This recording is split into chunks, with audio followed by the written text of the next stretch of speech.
bonjour à toutes et à tous.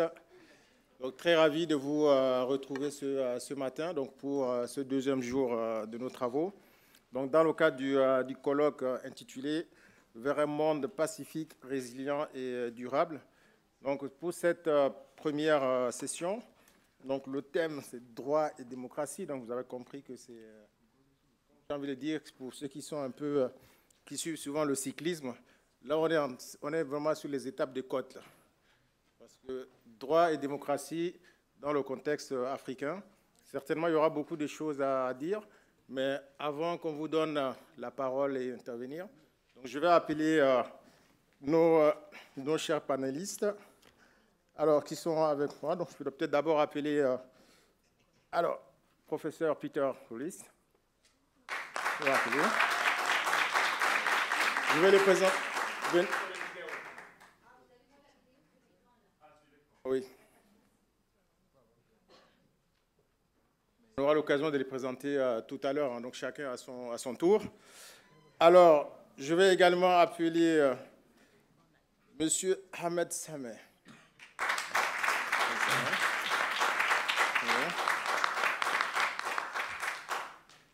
Alors, on va terminer par une dame, une grande dame qu'on aura l'occasion de présenter tout à l'heure. Alors, Inji Mourad, s'il vous plaît.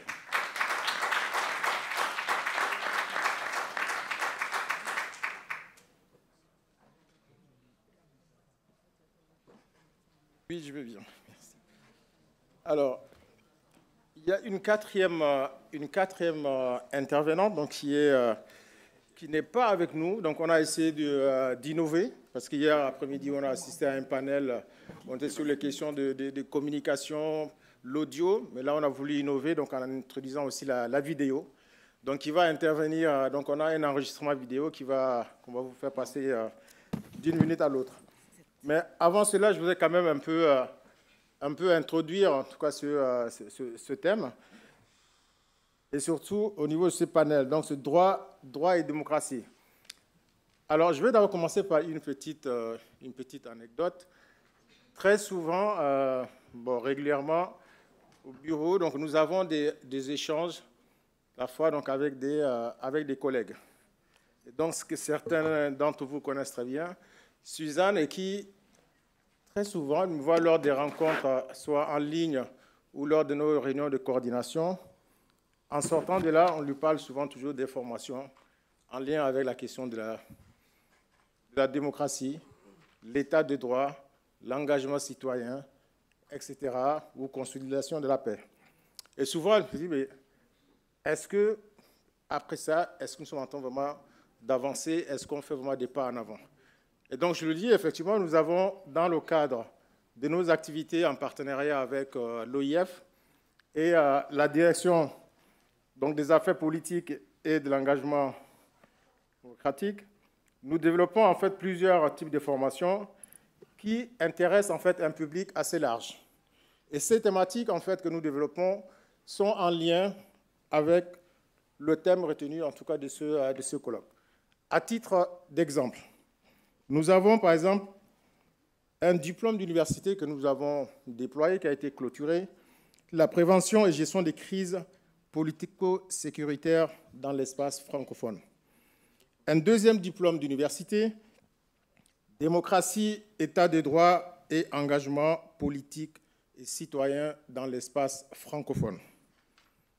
Pour lister peut-être d'autres, mais plutôt sous forme de certificats, en tenant compte donc des agendas aussi des Nations Unies, on a des formations, par exemple, le certificat Femmes, Paix et Sécurité, et très prochainement, nous allons développer également la formation Jeunes, Paix et Sécurité, comme cela a été rappelé hier par la représentante de l'OIF, Mme Artida Minga, qui pour l'instant, je crois qu'elle n'est pas encore avec nous.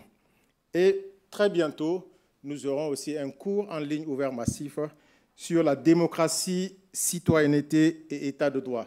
Donc tout ça, ça montre en fait le lien entre nos programmes de formation, au-delà des formations longues, mais des formations courtes, avec ses partenaires et en lien aussi donc, avec le thème qui est traité dans le cadre de ce colloque et pour lequel donc, nos éminents, en tout cas panélistes, auront l'occasion de développer et que je vais appeler tout à l'heure individuellement. Alors, la question de la démocratie ou la démocratie en question dans l'espace francophone africain. Si certains d'entre vous se rappellent, je pense que c'était en 1990, à la conférence donc, des chefs d'État d'Afrique et de la France, l'ancien donc, feu président Mitterrand, donc, lors du sommet de la BOL, avait appelé effectivement donc, les pays africains à adopter des réformes démocratiques. On était en 1990. Aujourd'hui, nous sommes en 2024.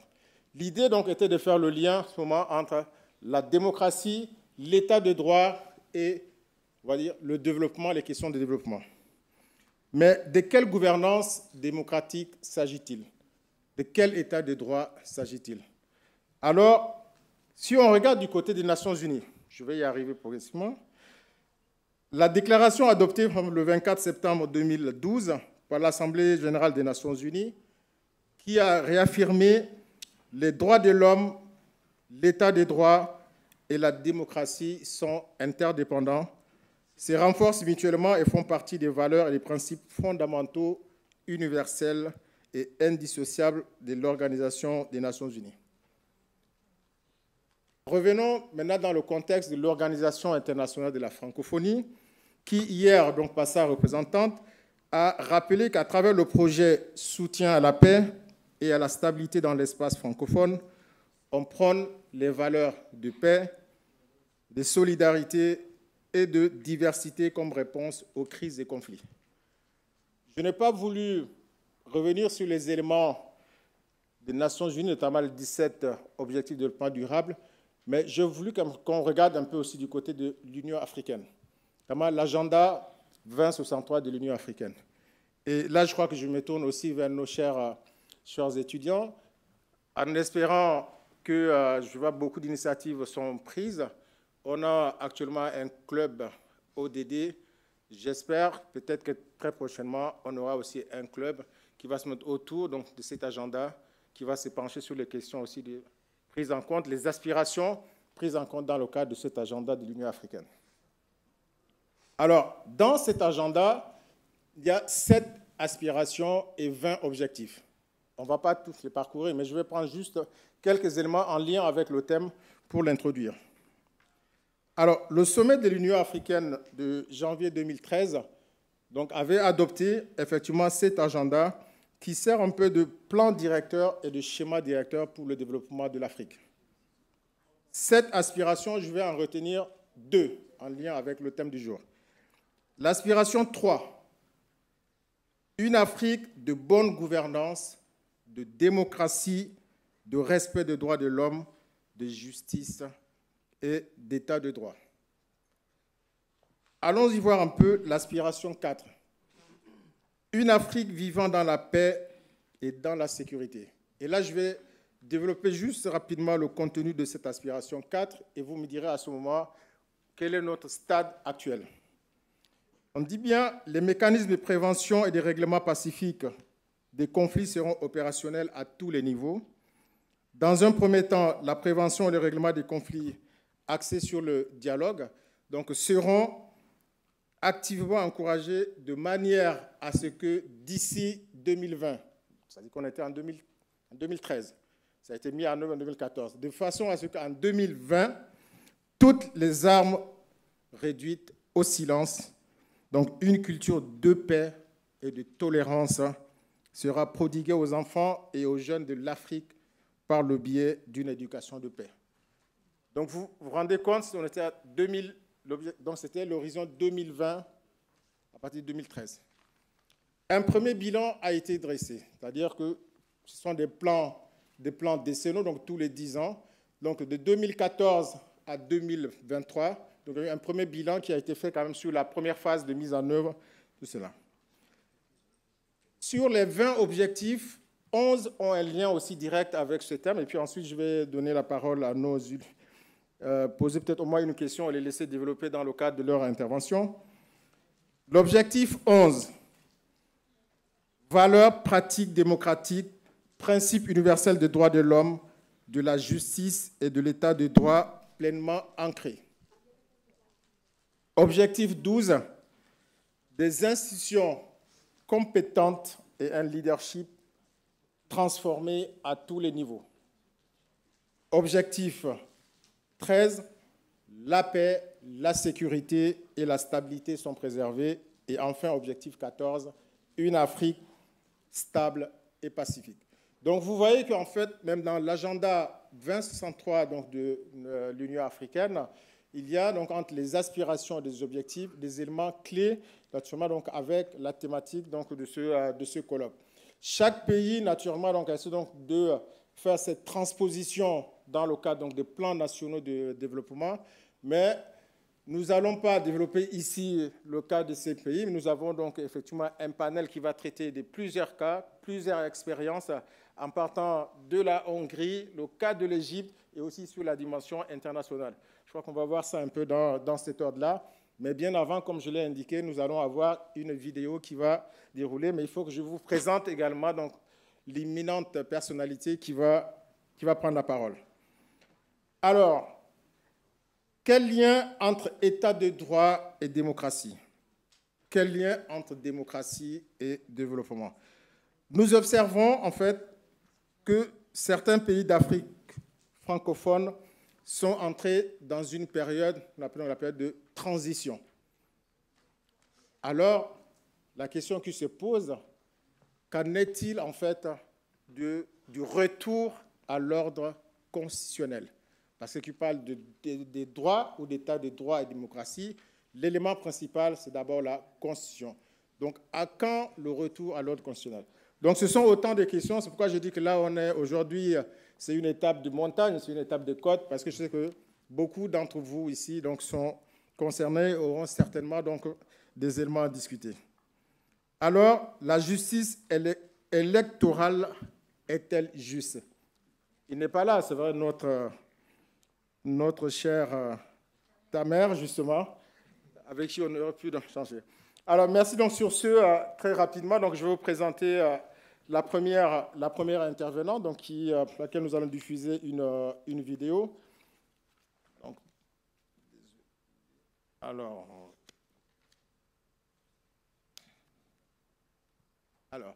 notre première intervenante, c'est Madame Mouchira Khattab. Madame Mouchira Khattab est présidente du Conseil national égyptien des droits de l'homme, membre du conseil d'administration du Conseil suprême égyptien de la culture et membre du conseil d'administration de l'université King Ben Salman. Madame Khattab a occupé divers postes. D'abord, ministre de la Famille et de la Population, ministre adjoint des Affaires étrangères, ambassadeur auprès de la République d'Afrique du Sud, des républiques tchèques et slovaques et du Lesotho, secrétaire général du Conseil national pour l'enfance et la maternité, expert et vice-présidente du Comité des droits de l'enfant des Nations unies à Genève, expert, vice-présidente également du Comité africain d'experts sur les droits et le bien-être de l'enfant, professeur invité des droits de l'homme et des questions de genre de l'Université de Pérouse pour étrangers en Italie. Elle est également conférencière à l'Institut d'études diplomatiques et consulaires, ministre des Affaires étrangères en Égypte, candidate de l'Égypte et de l'Union africaine au poste de directeur général de l'UNESCO, élection donc, de 2017, et présidente Les femmes dans le comité de pilotage des politiques étrangères, autant pour moi. Madame Khattab est classée 3e parmi les 5 meilleures défenseuses des droits humains dans la région MENA en 2013. Pour ce qui est de ces décorations, Commendatore del Repubblica 2007, Nuit de la Grande Croix en 2010, donc du président de l'Italie, Ordre de Bonne Espérance du président de l'Afrique du Sud et Prix du Courage de la secrétaire d'État américaine pour les droits des femmes et des enfants. Donc, je vais vous demander, avant qu'on passe la vidéo, d'applaudir cette éminente personnalité qui malheureusement n'est pas là avec nous. Donc je vais appeler David. Donc nous allons suivre la vidéo et ensuite on passera à notre second panéliste. Directeur de la Bibliothèque Alexandrina. Je vous remercie de m'avoir invité. C'est un grand honneur de participer à l'une des activités de la Bibliothèque Alexandrina. C'est grand édifice national et je vous félicite pour vos efforts appréciés. Mesdames et messieurs participants, il n'y a pas d'état de droit ni de démocratie sans l'exercice actuel des droits de l'homme. Les droits de l'homme ne peuvent être protégés dans les sociétés sans la mise. Son Excellence, le professeur Dr. Ahmed Zayed, directeur de la Bibliothèque Alexandrina, je vous remercie de m'avoir invité. C'est un grand honneur de participer à l'une des activités de la Bibliothèque Alexandrina. C'est grand édifice national et je vous félicite pour vos efforts appréciés.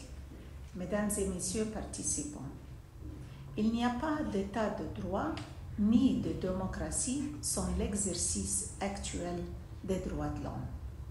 Les droits de l'homme ne peuvent être protégés dans les sociétés sans la mise en œuvre d'un état de droit fort. La répulsion internationale à la face de la violation des droits de l'homme pendant la Seconde Guerre mondiale a contribué à déclencher un mouvement mondial visant à définir et à protéger les droits de l'homme individuels.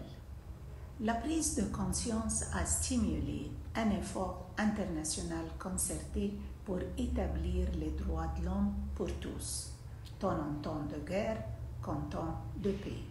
Ces efforts ont abouti à une étape historique lorsque les Nations Unies ont adopté la Déclaration universelle des droits de l'homme en 1948.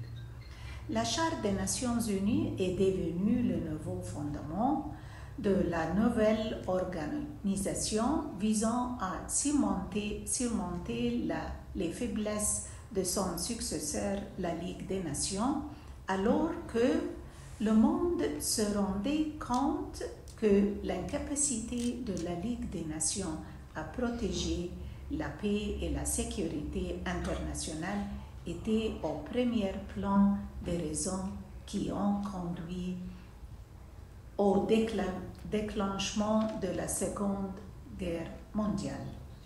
Malgré les plaintes qui se cumulent concernant l'incapacité de l'Organisation des Nations Unies à atteindre les objectifs pour lesquels elle a été créée, cependant, le système de droits de l'homme des Nations Unies a réussi à s'imposer dans le discours politique d'un grand nombre de pays et un grand nombre d'organisations de la société civile ont été créées pour protéger et promouvoir les droits de l'homme et de nombreux pays ont pris des mesures décisives sans précédent pour dissuader les violations des droits de l'homme et punir les personnes impliquées dans ces violations. À mon avis, la question des droits de l'homme et liberté publique est très pertinente pour l'état du droit puissant.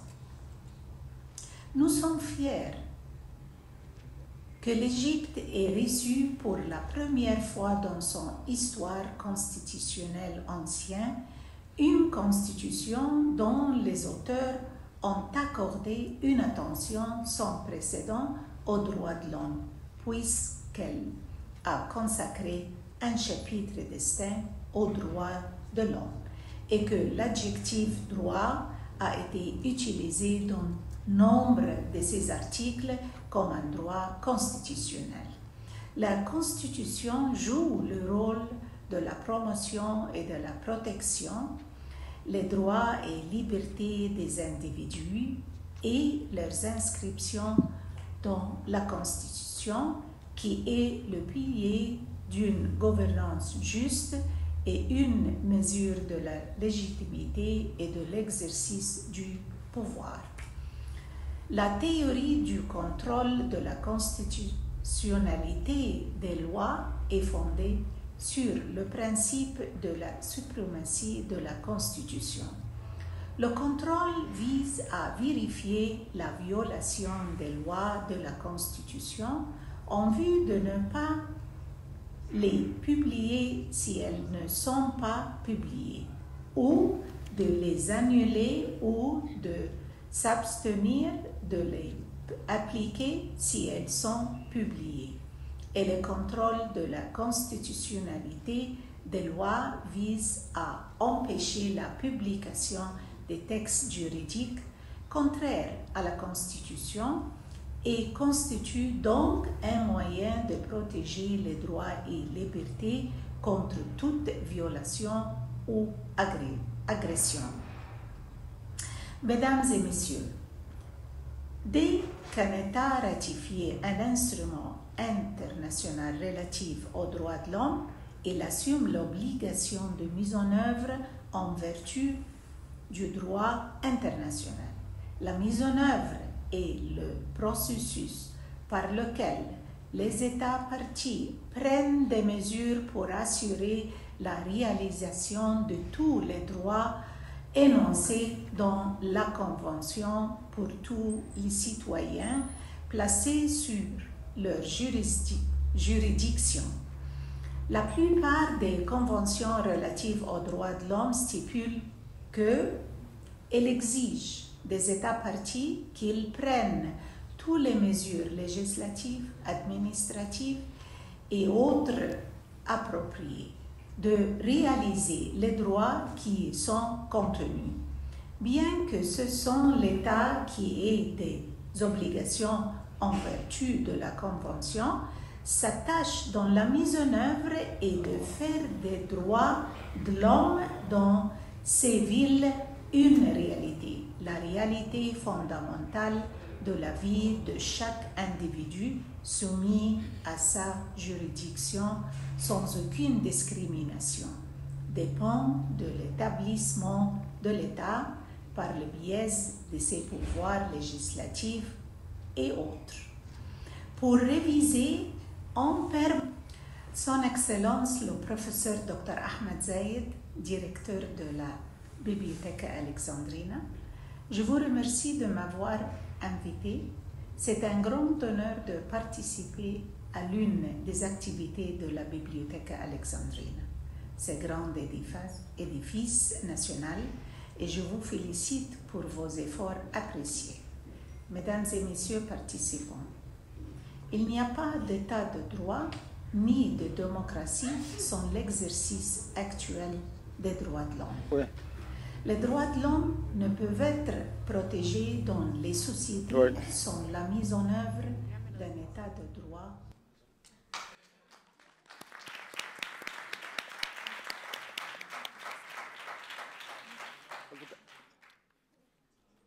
Merci, merci. Donc, nous venons de suivre l'intervention de Madame Khattab, qui a traité surtout donc, la question du lien entre l'état de droit et la démocratie.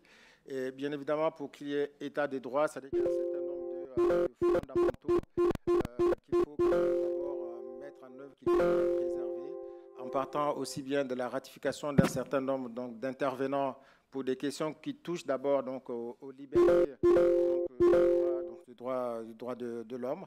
Et également, il y a des aspects sur lesquels on va y revenir tout à l'heure, parce qu'on parle d'état de droit. Il y a d'abord effectivement des démocraties, il y a des éléments à prendre en compte, notamment en ce qui concerne d'abord la Constitution, en ce qui concerne peut-être la séparation des pouvoirs, l'implication aussi des libertés dont on parle ici, peut-être la participation aux différentes élections, etc. Mais il y a un certain nombre de questions quand même sous-jacentes. Est-ce que toute participation à des élections, ça veut dire que forcément ce sont des élections libres et crédibles, etc. Donc il y a tout un ensemble, un pan qu'on pourrait par la suite développer. Garantir des élections, une participation aux élections, est-ce que c'est réellement c'est le résultat des urnes, peuple, ou est-ce que c'est le résultat aussi des dirigeants, souhaités par les dirigeants? Donc autant de questions donc, sur lesquelles on pourra y revenir par la suite. Donc pour la suite, donc, je vais inviter notre deuxième personnalité, donc Monsieur Ahmed Sameh. Bonjour. Bonjour. Donc, très bien. Donc avant de vous donner la parole, je vais très rapidement donc, vous présenter. Après, vous aurez le choix, soit vous restez ici, ou vous pouvez aller aussi au niveau donc, du pupitre.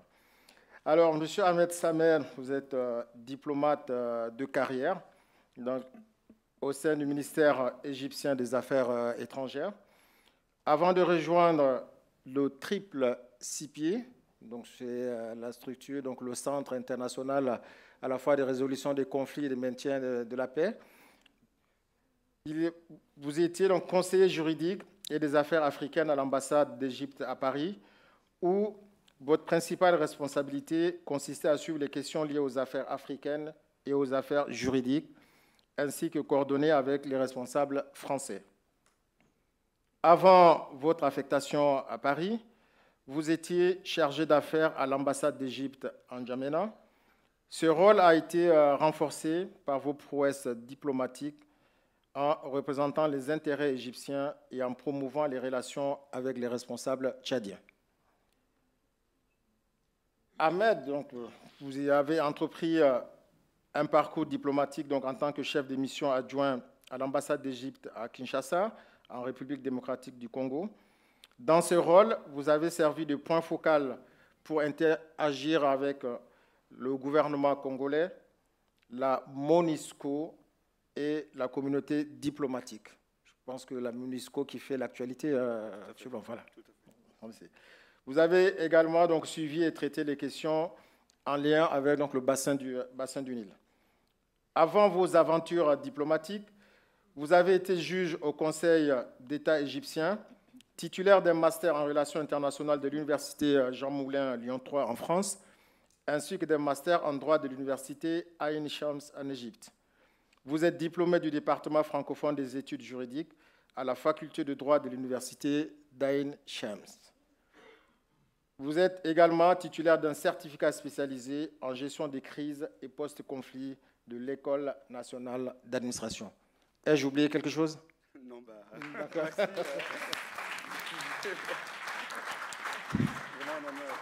Très bien, merci. Donc, vous êtes invité donc, à prendre la parole et puis partager aussi votre communication. Merci beaucoup, cher Abdelatif. C'est vraiment un plaisir de vous revoir. Nous étions ensemble il y a quelques jours. Oui. Merci, mesdames, messieurs, monsieur Terry, madame Marois, mesdames et messieurs. C'est vraiment un grand plaisir que je me trouve ici parmi vous lors de ce colloque, dont le Triple CPA est un partenaire.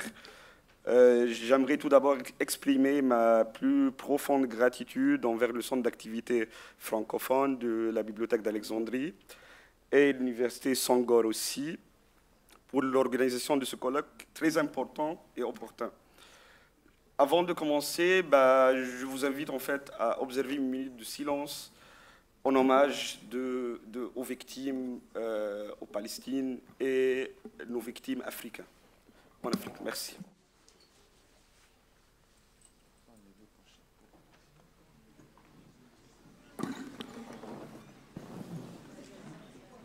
Merci. Bon, merci. Permettez-moi d'abord, avant d'aborder le sujet même, le droit et l'état de droit, dans la préservation et la pérennisation de la paix, de vous présenter un aperçu concernant le centre même, le Centre international du Caire pour la résolution de conflits, maintien et consolidation de la paix, pour ceux qui ne le connaissent pas. En fait, le centre a été établi en 1994. Du coup, cette année, nous célébrons notre 30e anniversaire. C'est vraiment un honneur de le faire en fait, au mois de la francophonie, ici avec vous. C'est un organisme public égyptien spécialisé dans la formation, renforcement des capacités, dans les domaines liés à la paix et la sécurité. Notre focus, comme étant un centre, c'est de renforcer les capacités des cadres nationaux et les cadres africains aussi. On a 8 programmes, du coup, maintien de la paix, consolidation de la paix et la résolution de conflits, Femmes, paix et sécurité, parce que M. Abdelatif il vient de dire dans son introduction qu'il y avait une formation que Sangor le fait. Jeunesse, paix et sécurité aussi. Les menaces transnationales, entre autres. Du coup, nous, depuis 2014, on a réussi à faire plus que 300 formations pour 96 pays, dans 50 pays africains. Nous sommes aussi un centre d'excellence accrédité à l'Union africaine dans le domaine de la formation.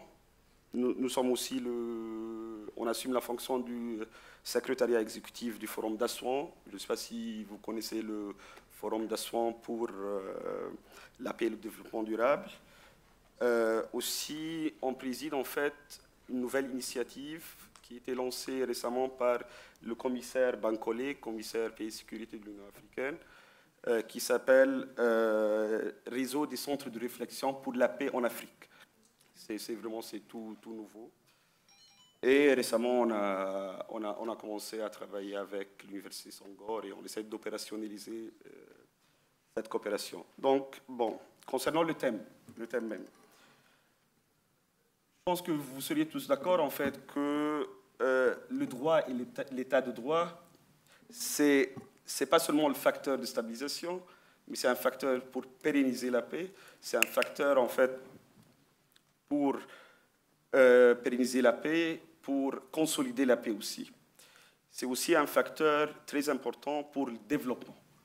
Du coup, ici, moi, je vais essayer de diviser en fait mon intervention en deux parties.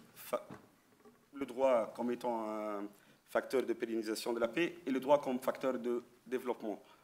Tout le monde, malheureusement, en fait, dans la littérature, dans nos discussions, il y a plusieurs facteurs qu'on aborde comme étant les facteurs essentiels pour achever ce paix. On aborde l'aspect développement, l'aspect humanitaire, l'aspect droits de l'homme, mais on ne traite jamais en fait l'aspect droit, le droit et l'état de droit. Et du coup, ça me semble très primordial en fait que vu le contexte mondial actuel, les conflits, les nouvelles menaces, que bon, c'est vraiment le moment en fait où le rôle du droit revêt d'une importance primordiale. Et du coup, c'est quoi le droit? Tout simplement, c'est les normes et mécanismes qui régissent les relations entre les nations. Si on respecte ces lois, il n'y aura pas simplement des conflits, si on le respecte. Du coup, ça, c'est vraiment, en fait, c'est ça les racines, c'est ça le problème, en fait. L'état de droit, c'est quoi? Tout simplement, c'est la soumission de la puissance publique aux règles. Et du coup, si on respecte les deux, il y a pas mal de... Bon, on va éviter pas mal des conflits actuels.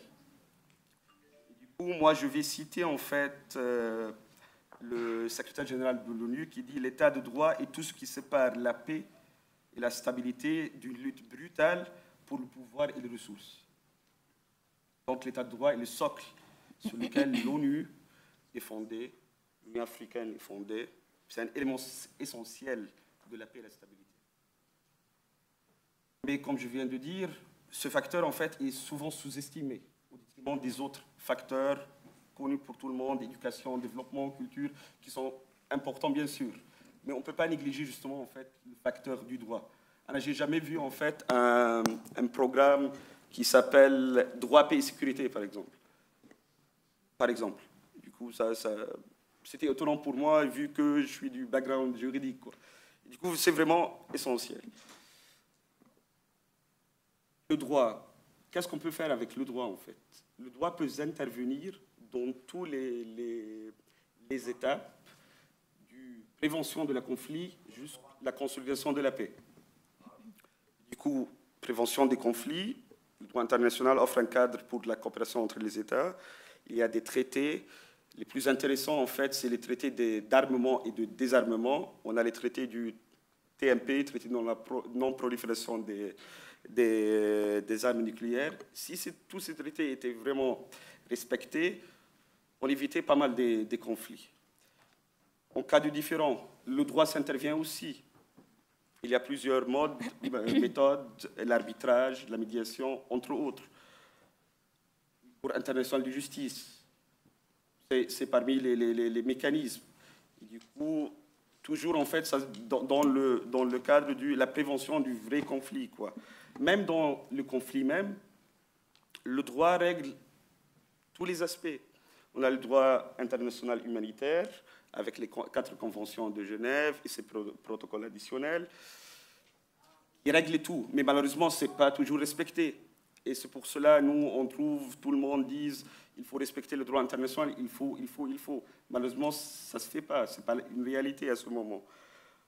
En plus, même en fait, quand il y a les opérations de maintien de la paix, qui est un outil, en fait, pour préserver la paix à un moment donné, dans le continuum de la paix, même celui-là est réglé par le droit international. Avec le droit international humanitaire, il y a un cadre juridique qui règle la relation entre la mission onusienne et les pays hôtes. Du coup, c'est toujours le droit. C'est toujours le droit. Aussi, post-conflit, le droit a un rôle très important, puisque je vois que l'audience est de notre bel continent africain. On entend souvent, en fait, après le conflit, ce qu'on appelle la justice transitionnelle, les mécanismes de la vérité, de la réconciliation. Tout ça, c'est des cadres juridiques qui règlent. Du coup, vraiment, le droit, c'est le socle de la paix et la sécurité avec les autres. Du coup, il faut une sorte de complémentarité avec les autres facteurs pour parvenir à une paix. Et du coup, aussi, je vais vite fait, je ne veux pas dépasser le temps, mon temps, je vais vite fait passer à au rôle du droit dans le développement.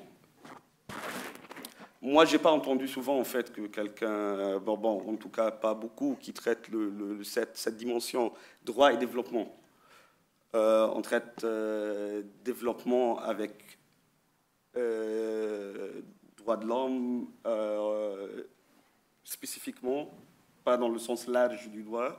On traite développement avec des autres aspects, mais pas droit. Je ne sais pas si vous avez suivi, en fait, il y a en 2015 ce qu'on appelle la déclaration de Doha qui a été adoptée lors du 13e congrès sur la prévention des crimes et la justice pénale. Et du coup, c'était très clair, en fait, que les pays membres, ils ont reconnu qu'il y a vraiment un lien entre le développement durable et l'état de droit. Ils sont étroitement liés, ils se renforcent mutuellement. Et cette déclaration a été orientée, en fait, vers l'action pour contribuer à renforcer davantage les efforts collectifs en matière de la prévention de crimes. Aussi, on a le ODD 16. C'est quoi? C'est la justice, gouvernance. Du coup, c'était très clair aussi que les thèmes du question de l'état de droit, la qualité des institutions et la paix, ils sont fortement liés. Et du coup, mais malheureusement, on néglige toujours en fait l'aspect droit, malgré qu'on sait tous en fait de l'importance, mais il faut faire plus. Et je pense que ce qui se passe dans la région du monde arabe, ce qui se passe dans pas mal des pays en Afrique, en fait, il s'agit toujours de la violation en fait, du droit. C'est toujours une violation du droit qui mène à ça. Du coup, on a besoin vraiment d'un consensus au niveau international de mettre d'accord qu'il y aura une vraie volonté en fait, d'appliquer le droit dans son ensemble. Mais nous, parfois, on parle de droits de l'homme sans les autres aspects. Il ne faut pas aussi négliger en fait, l'appropriation nationale, que chaque pays a son contexte spécifique. Parfois, ce que peut appliquer ici n'est pas applicable là-bas. Il faut prendre ça aussi en considération. Il n'y a pas une solution en fait, qui peut être généralisée dans tous les pays, spécialement en Afrique, dans nos continents. Chaque pays, moi j'étais au Congo, j'étais en N'Djamena, j'étais en Mauritanie. C'était très clair pour moi en fait que, bien sûr, il y a pas mal de similitudes, mais il y a pas mal de différences aussi. On ne peut pas traiter les mêmes choses avec les mêmes manières, quoi. justement, je vais passer vite fait au comment le droit peut jouer un rôle important, crucial dans la promotion de développement. D'abord, comme on connaît tous, en fait, les investissements en Afrique, en Égypte, ailleurs, ils sont encadrés par quoi? Par le droit. Le droit d'investissement. Tout ce qui est gouvernance, transparence, ils sont gouvernés aussi par le droit.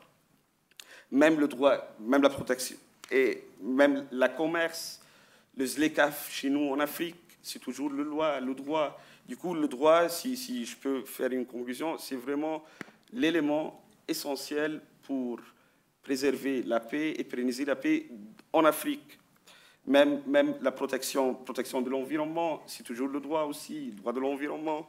Mais nous, on néglige toujours cet aspect et j'espère qu'il y aura un focus plus que ça, en fait, dans les années à venir, puisqu'on voit à ce moment que, après tout ce qui se passe dans la région, qu'on a besoin vraiment d'un arrêt, on a besoin de se mettre autour du table et décider qu'il faut vraiment renforcer le droit pour atteindre la paix et la stabilité durable.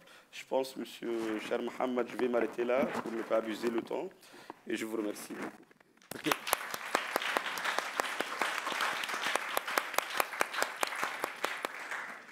Merci, Monsieur Sameh Ahmed. Donc, dans votre intervention, vous avez très rapidement présenté un peu les missions qui sont les vôtres, je dis au niveau du centre, le triple CPA, et en même temps évoquer donc quelques aspects, les partenariats ou ce que nous développons à la fois avec l'OIF et aussi l'Université Senghor. Donc, nous apprécions en tout cas déjà ce partenariat. Pour ce qui est de votre, donc, du sujet que vous avez traité, comme vous l'avez rappelé, vous avez en deux parties. C'est d'abord le droit, à la fois comme facteur en tout cas de pérennisation de la paix. Vous avez mis un peu en lumière en tout cas les différents instruments qui sont souvent donc ratifiés par un certain nombre de pays, dans le cadre donc des conventions des parties donc prenantes. Et tout à l'heure, en tout cas, je reviendrai dans le cadre des échanges. Est-ce que, effectivement, le lien que vous faites par la suite entre le droit et aussi donc, le développement, l'idée de dire, est-ce que quand on retient un processus, par exemple, électoral, dans le cadre du droit, le respect des droits, etc., est-ce que ça, forcément, ça conduit finalement donc, à ce qu'il y ait une acceptation, en tout cas, des résultats et tout ça? Donc, ce sont des éléments sur lesquels on va y revenir par la suite. En tout cas, je vous remercie pour cette brillante présentation. Merci. Alors, troisième personnalité, donc une dame, vous avez vu qu'ici, les organisateurs ont plus soin donc d'alterner, donc c'est ça aussi, donc la politique genre, hein, alterner donc les présentations, femmes, hommes. On va passer donc à une grande dame, une grande personnalité. Alors, Madame Inji Mourad. Donc, avant de vous donner la parole, je vais quand même vous présenter aussi. Alors, vous êtes femme égyptienne politique, avocate et maître de conférences en sciences économiques à l'Université d'Alexandrie, engagée dans les affaires civiles, commerciales et sociales, ancienne députée au Parlement égyptien. Vous avez obtenu donc votre master en droit privé et en sciences économiques. Vous êtes actuellement donc doctorante en droit de la propriété intellectuelle et son impact sur les économies à l'Université du Caire. Vous êtes parmi les premières femmes élues au Parlement égyptien qui date donc de la période post-révolution de 2016. Vous croyez donc à l'état du droit, à la cohésion sociale et l'échange culturel, économique et social. Vous soutenez en même temps donc la réforme nationale Égypte 2030, lancée en 2016, et toutes les initiatives stratégiques pour un développement durable. Doté d'une expérience académique, juridique et politique, vous vous occupez toujours donc d'une cause que vous mettez toujours donc en avant, c'est une Égypte prospère et durable dans un monde meilleur et durable. C'est bien résumé? On peut quand même ce profil, première femme élue à période post-révolution. Alors, donc, Madame Inji Mourad, donc, vous avez la parole. Donc, vous allez intervenir donc, sur le sujet État de droit et développement durable en mettant en avant le modèle de l'Égypte. C'est bien cela? Vous avez la parole, merci. Merci beaucoup, Monsieur Abdellatif, pour cette présentation agréable. Je voudrais juste remercier Dr Marwa Sahn pour cette invitation à l'organisation de cet événement vraiment assez important. Je suis vraiment ravie d'être ici parmi vous pour discuter un thème, ou une problématique plutôt, qui nous préoccupe au quotidien. C'est comment nos États confrontent-ils les défis, le changement climatique, les guerres, les pandémies, comme le Covid-19, et toutes les menaces qui coexistent aujourd'hui, tout en gardant la prospérité et la durabilité et la paix dans nos pays et notre planète, évidemment. Je prends de là pour expliquer pourquoi j'ai choisi mon thème, l'état de droit et le développement durable, parce que je crois beaucoup à l'état de droit. C'est l'état de droit qui mène au développement. L'état de droit est un outil essentiel au service de la paix. L'état de droit est un outil essentiel au service du développement durable. Au service de la paix, évidemment, toute personne qui commet un acte illégal, de violence ou de terrorisme, est accusée ou jugée coupable et on aggrave la peine, prend sa peine ou sa sanction, quelle que soit la cause. Et le développement durable ou l'état de droit est un outil au service du développement durable. C'est bien clair que toute stratégie socio-économique, elle n'est menée que par des règles et des réglementations essentielles pour ça. Mais je vais juste évoquer deux idées qui pour moi sont très importantes. La première, c'est qu'on parle d'un état de droit efficace et non pas un état de droit. Et l'efficacité, c'est-à-dire mener les objectifs pour lesquels on a créé des lois et des réglementations. L'autre point, c'est que le développement durable, de mon point de vue, est un développement durable qui couvre tous les domaines de la vie. Et là, je vais me poser sur le sens commun du développement durable. Et vous, comme vous êtes étudiant à l'université, et bien sûr bien cultivé, le développement durable au sens commun, c'est l'allocation des ressources tout en garantissant la capacité de ces ressources pour les prochaines générations. Et pour moi, le développement durable, c'est l'amélioration qualitative du fonctionnement de l'État, des conditions de vie, du bien-être, bien sûr, et de la vie en général, que ce soit dans nos nations, la région de l'Afrique et le monde entier. Et je me rappelle une des premières questions qui nous était posée à la faculté de droit, comme nous sommes collègues, M. Ahmed, c'est est-ce que c'est la société et la loi, ou bien c'est la loi et la société? Qui vient avant? Évidemment, c'est l'existence de la société qui fait créer les lois. Pourquoi? Parce que le droit, en général, c'est l'ensemble des règles juridiques qui régulent les relations entre les personnes elles-mêmes. Et du côté juridique, nous parlons du droit privé.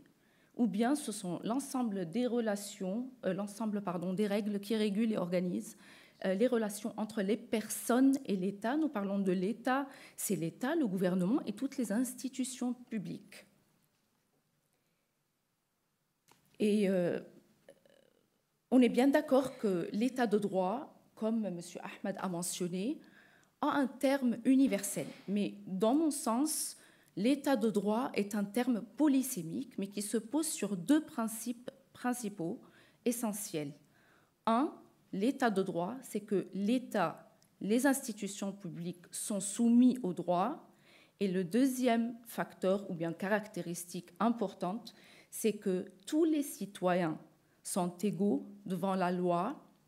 Nulle personne n'est privilégiée ou discriminée en raison de religion, de race, de couleur, d'ethnie, de statut social, etc. Ça, c'est l'état de droit. Pour moi, deux principes fondamentaux. Et laissons l'Organisation des Nations Unies et toutes les organisations internationales écrivent ou bien mentionnent les définitions que je respecte évidemment beaucoup, mais ce sont les deux principes essentiels. Mais il faut qu'on se mette d'accord sur quelque chose. Un état de droit ne va jamais fonctionner sauf par un système politique démocratique. C'est-à-dire un État de droit doit être conforme au système politique démocratique que nous soutenons tous dans nos nations. La démocratie. C'est quoi le système politique appelé démocratie? 3 caractéristiques essentielles de la démocratie. 1, c'est la Constitution, c'est le pouvoir au peuple. La Constitution est le sommet de la pyramide des lois. 2, c'est le suffrage universel, et c'est le Parlement où toutes les catégories du peuple sont présentées à l'intérieur de cette institution très respectueuse. 3, c'est la séparation des pouvoirs. Je suis désolée si je suis en train de mettre des points très clairs, mais parce qu'on est tous des étudiants et en même temps, on n'a pas tous les mêmes études juridiques ou bien sociopolitiques. Et donc, c'est très important juste de connaître ces bases très essentielles dans notre vie en tant que connaissance générale. Numéro 3, c'est la séparation des pouvoirs. 1, nous avons le pouvoir législatif, c'est le pouvoir qui émet les lois, mais c'est toujours la voix au peuple.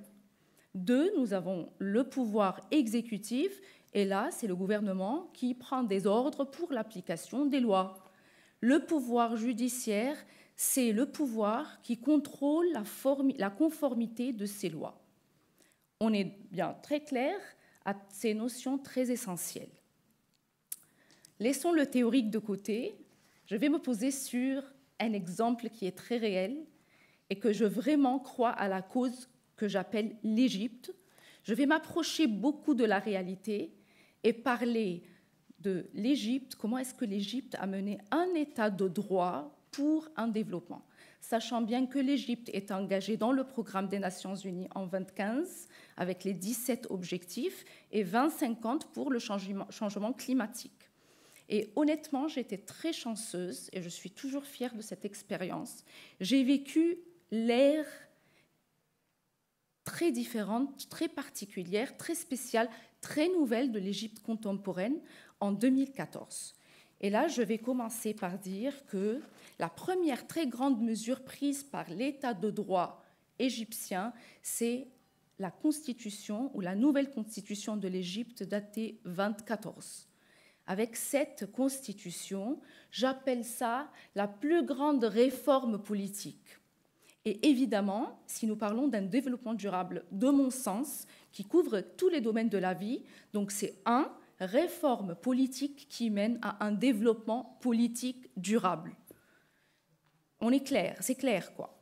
Et donc la première réforme politique, c'est le sommet de toutes les lois. On avait une constitution qui a garanti vraiment les droits et les libertés du peuple et qui a mis très clair le rôle des institutions publiques pour continuer le fonctionnement de l'État. Deuxième mesure prise, c'était la loi de la pratique des droits civils, de droits politiques, et du système électoral égyptien. On a mené tout un système électoral nouveau.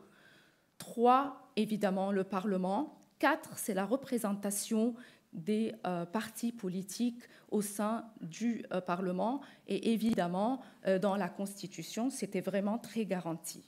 Et donc, 1, c'est la réforme politique que pour moi, c'est les premières étapes pour toute autre démarche envers un développement durable. Avant de continuer, il faut qu'on se mette d'accord sur 4 points essentiels. 1, nous parlons d'un état de droit efficace et non pas un état de droit fort ou bien un état de droit.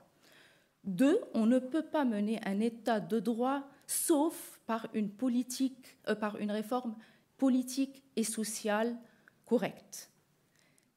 3, c'est la stabilité sociale, bien sûr, qui est précédée par une stabilité politique qui sert ou qui aide à ce qu'on appelle un développement durable et à la croissance économique, évidemment. Un 4e point qui est très, très important, c'est que tous les facteurs de développement sont interconnectés et interdépendants. Nous ne pouvons pas parler du juridique sans parler de l'économie, sans parler de l'environnement, sans parler de la culture, sans parler du social, sans parler de l'humanité. Et donc, ces 4 points sont très essentiels. Prenons la deuxième réforme prise par l'Égypte après la réforme politique, c'est la réforme législative et institutionnelle. Mais je commence par la réforme législative. Hop, le premier jour au Parlement égyptien, c'était le 9 juin 2016, on a reçu du gouvernement et du président 356 lois à changer et à travailler. Et pour être honnête avec vous, j'étais comme une petite étudiante qui était très passionnée de ce qu'elle faisait, mais j'avais des papiers autour de moi. Et d'où je commence, je ne suis pas dans un parti politique, je suis élue, indépendante, et donc j'avais tout le travail sur moi-même.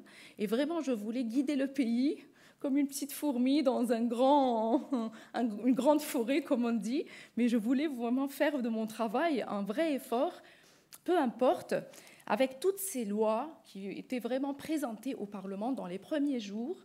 Moi, je vois qu'aucune loi ne soit efficace que s'il y a vraiment un corps administratif apte à appliquer ces lois. Et donc, pour moi, la première loi qui était vraiment très importante en 2016 et qui a été vraiment créée, on a vraiment travaillé sur cette loi, c'est la loi de la fonction publique.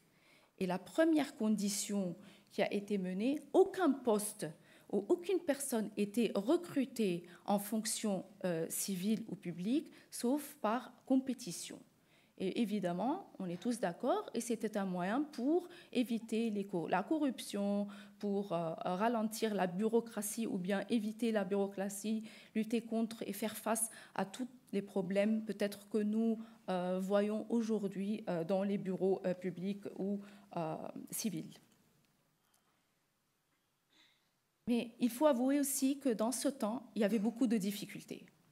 Le parlementaire, à ce temps, n'était pas un parlementaire qui était vraiment très tranquille, travaillant sur les lois. Non, on avait un rôle très important, c'est d'expliquer aux citoyens c'est quoi cette règle juridique et son contexte d'application. Il était très important d'expliquer à l'employé, aux responsables, aux ministres même dans les comités, pourquoi on fait cette loi et quelles sont les conséquences socio-économiques et pour lesquelles on mène cette loi. C'était vraiment un challenge. Ça, c'est numéro 1. Numéro 2, les rumeurs, les réseaux sociaux. On ne jouait pas vraiment le rôle d'un parlementaire qui peut-être faisait le marketing et pour propager sa propre image dans la plus belle forme. Non, moi, à mon avis, je faisais le rôle d'expliquer bien sûr tous les débats que j'avais sur ma page, mais peu importe, c'était un rôle.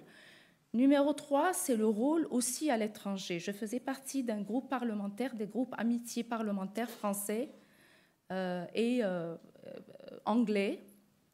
Et on se déplaçait juste. Notre mission était de propager la nouvelle image de l'Égypte. On a ça et ça qui se passe. Et attention, s'il vous plaît, encouragez-nous à mener des investissements. J'étais au comité de l'éducation pour les 5 ans. Vraiment, j'encourageais beaucoup les échanges interculturels, le tourisme qui est basé sur l'échange interculturel, etc. Mais c'était vraiment, je veux dire que ces difficultés, vraiment, je ne vais jamais les oublier, ont pris de nous de gros efforts. La troisième démarche prise par l'Égypte comme un État de droit pour accélérer le rythme de l'application des lois, c'est la formation de ces fonctionnaires qui devraient avoir les compétences correctes pour appliquer les lois. Et évidemment, comme vous le savez tous, nous avons des programmes présidentiels pour la formation, ça c'est un. Nous avons la création de l'Académie nationale de formation qui a eu même un protocole avec l'ENA, l'École nationale d'administration. Il y a eu, je me rappelle, un protocole, à mon avis, c'était en 2019. Macron et notre président qui sont mis d'accord sur les procédures générales de ce protocole. Et il y avait aussi le programme de formation sous forme de conférences annuelles pour les jeunes. À partir de 2016, on avait les conférences des jeunes. Ensuite, c'est devenu international. Pourquoi ? Parce que l'État de droit égyptien, à partir de 2016, a vraiment cru à l'échange interculturel. Et c'était à Sharm el-Sheikh, j'ai eu l'honneur d'assister à une de ces conférences en bavardant et en échangeant avec tous les collègues qui venaient de partout. Pourquoi? Parce que nous ne pouvons pas vivre tout seuls dans un monde global. On parle de globalisation, de mondialisation. Évidemment, nous vivons dans nos nations, mais on pense globalement et on agit localement, comme on dit. Et ce sont les 3 étapes, formation, ce sont les 2 étapes, c'est la formation sous forme de programme présidentiel, l'académie et les programmes de formation des jeunes.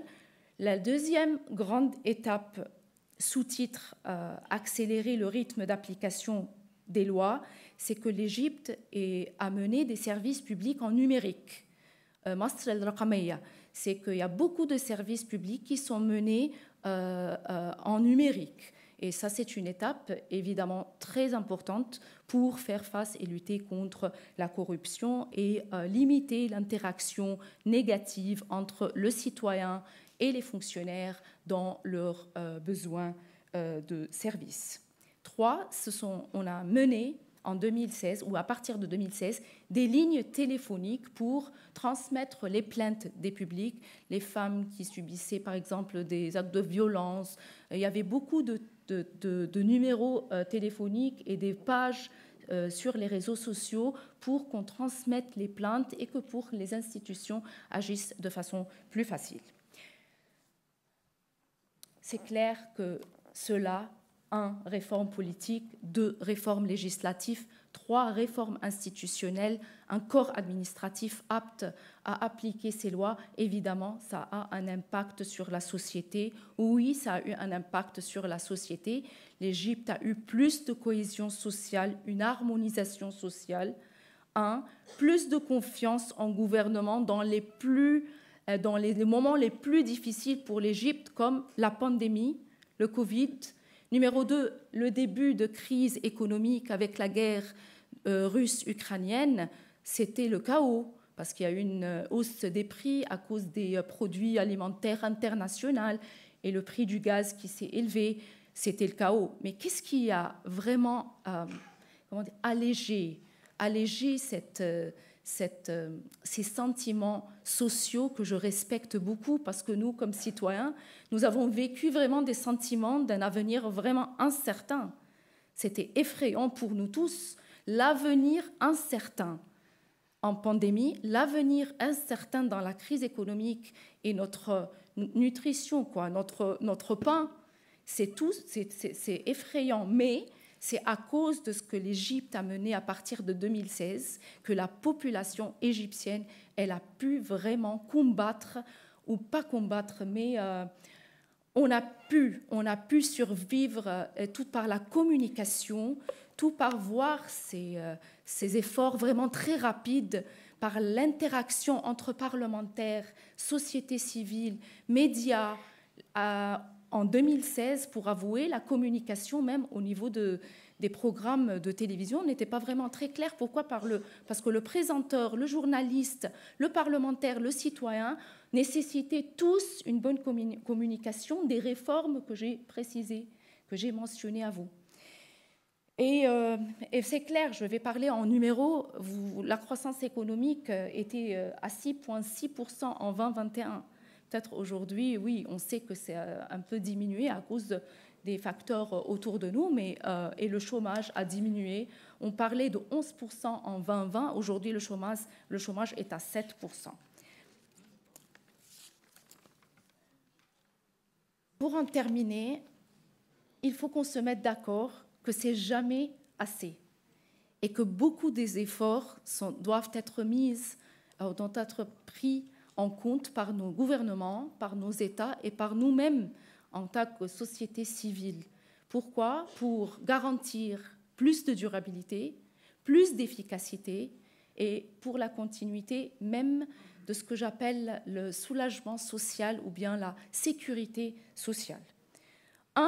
C'est le point le plus important, c'est la durabilité des démarches qui mènent au développement durable. C'est clair. La continuité de toutes ces petites démarches, que ce soit dans la réforme politique, législative, institutionnelle, les réformes sociales, les réformes publiques, etc. Un point qui est vraiment très essentiel, c'est que les lois qui sont applicables doivent être comprises par le citoyen, comprises par les fonctionnaires et les employés, exécutées par des gens qui ont des compétences à les appliquer et que ces lois doivent être obligatoires à tous et faciles à appliquer. Et c'est une des caractéristiques de la règle de droit. On doit mener une règle de droit qui est proche de la réalité et facile à appliquer, sinon on ne parle pas d'un état de droit efficace. 3, il est important que chacun de nous sache ses droits et ses obligations. Chacun de nous, des institutions publiques, de la communauté civile, doit savoir ses obligations et ses droits. 4, les responsables, les fonctionnaires doivent avoir des compétences différentes ces jours-ci pour pouvoir confronter les défis. Quelles sont les compétences? Un courage dans la prise de décision. 1. Ils doivent vraiment lutter contre la corruption en ayant cette croyance à l'intérieur d'eux, une croyance au développement durable, une prospérité de leur nation. 3. Que ces fonctionnaires doivent bien gérer leur environnement professionnel de façon durable. Et je vous parle, je suis avocat et nos clientes ou nos clients, ils viennent, ils demandent de l'aide. C'est indispensable d'aller faire et terminer les papiers des services publics. Et franchement, j'arrive à évaluer, et je le dis à haute voix, voilà, vous êtes un responsable chapeau. On a besoin de vous dans tous les bureaux du service public et civil. Et d'autres, je parle de corruption, ce n'est pas seulement la corruption des gens qui prennent en retour pour terminer les affaires publiques, non. La corruption, pour moi, c'est un employé qui est paresseux, un employé qui ne veut pas travailler. La corruption, pour moi, c'est un employé ou bien un fonctionnaire qui ne comprend pas ce qu'il fait, qui ne mène pas un environnement professionnel comme il faut. Pourquoi? Parce que, honnêtement, il freine toutes les démarches qui mènent au développement durable, qui est notre thème vraiment très important d'aujourd'hui. Merci. Comme j'ai dit, oui, je vais juste finir. S'il y a 3 points, et je vais conclure. Désolée, Monsieur Abdellatif. Je pense que c'est important. Si vous êtes vraiment plus intéressé, vous êtes intéressé? Ah d'accord, c'est excellent. C'est excellent. OK. Bon. L'État de droit, pour que ça soit efficace, a besoin de notre participation civile. Et donc, merci, Dr. Marwa, merci la Bibliothèque Alexandrina, merci Senghor, pour mener toute la société civile, la société aussi très cultivée, à participer avec nous sur ce thème de la diversité des opinions. Et moi, je suis pour l'admission des opinions dites les oppositions.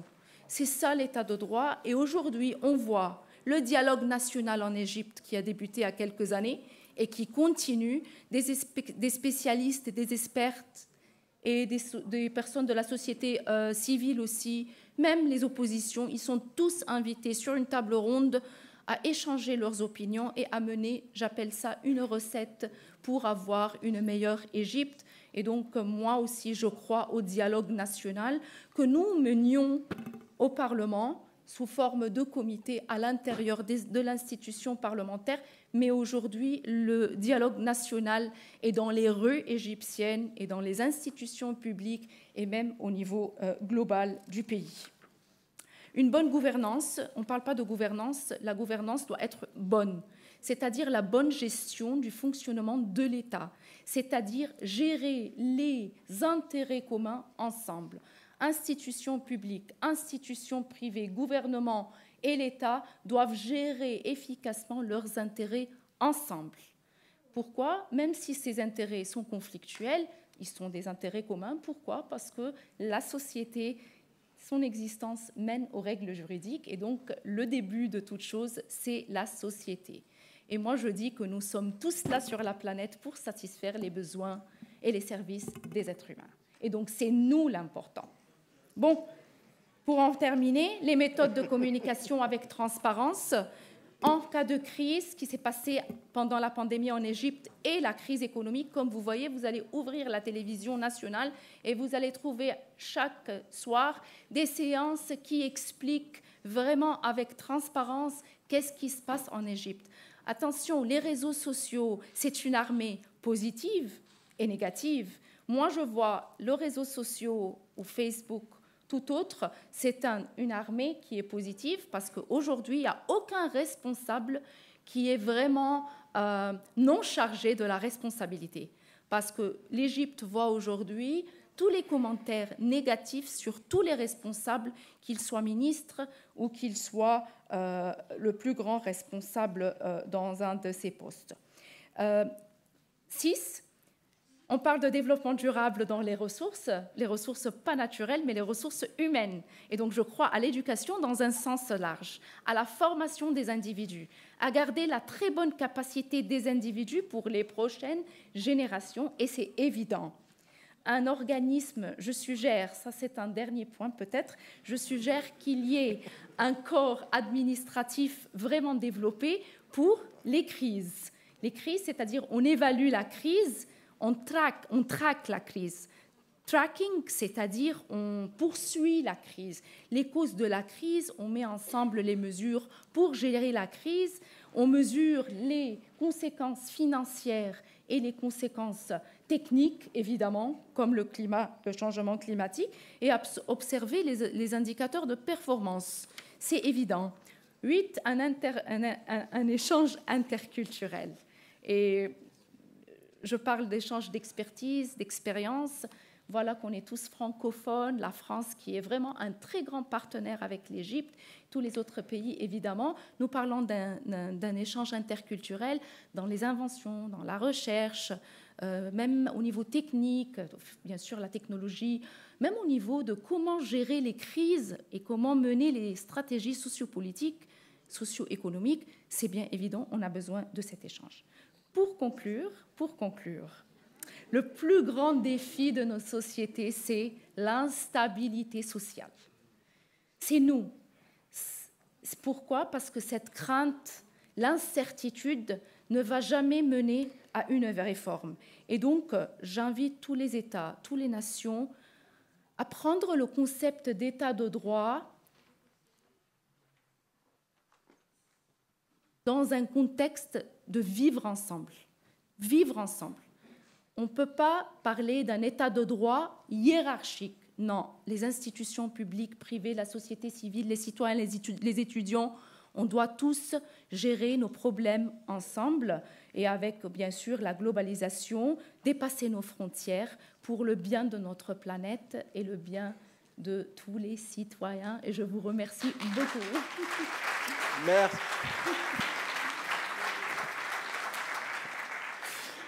Merci à Mme Nji Mourad. Tout à l'heure, il n'y a pas que l'État qui est efficace, mais je dirais que vous également, vous êtes efficace. Merci beaucoup, merci. Monsieur Abdelatif. Très bien, merci. Donc, nous allons passer à notre dernier intervenant pour laisser quand même quelques minutes d'interaction avec les participants. Alors, notre dernier intervenant, donc, qui nous arrive effectivement donc, de la Hongrie, donc, le collègue professeur Peter Kruszlis, qui est professeur à la faculté des droits et des sciences politiques, Institut d'études internationales et régionales de l'université de Szeged. Il est directeur des programmes d'études en langue française de cette même faculté et directeur du centre universitaire francophone au sein de la même université. Vous êtes conseiller du recteur à l'université Károly Gáspár de l'Église réformée de Hongrie. Vous êtes diplômé de droit à l'université de Szeged et vous avez obtenu un master en droit européen à l'université Jean Moulin Lyon 3. Vous avez également suivi des études doctorales au sein de ces deux universités et obtenu une thèse de doctorat en droit public. Vous travaillez donc actuellement à l'université de Szeged en tant qu'enseignant et chercheur, titulaire de la chaire Senghor à l'université de Szeged, et vous enseignez diverses matières en droit constitutionnel et en droit européen. Vous menez des recherches sur le champ section du droit constitutionnel national et du droit européen. Et pour compléter, je dirais que vous êtes également professeur invité à l'Université Senghor. Nos étudiants auront donc le plaisir donc, de vous recevoir à partir de dimanche pour 3 jours consécutifs. Et en même temps, vous êtes aussi donc, le coordonnateur du campus Senghor à l'Université de Szeged, Hongrie. Je fais le tour. Merci. Oui. Merci à la chers collègue professeur, ça vous fait plaisir.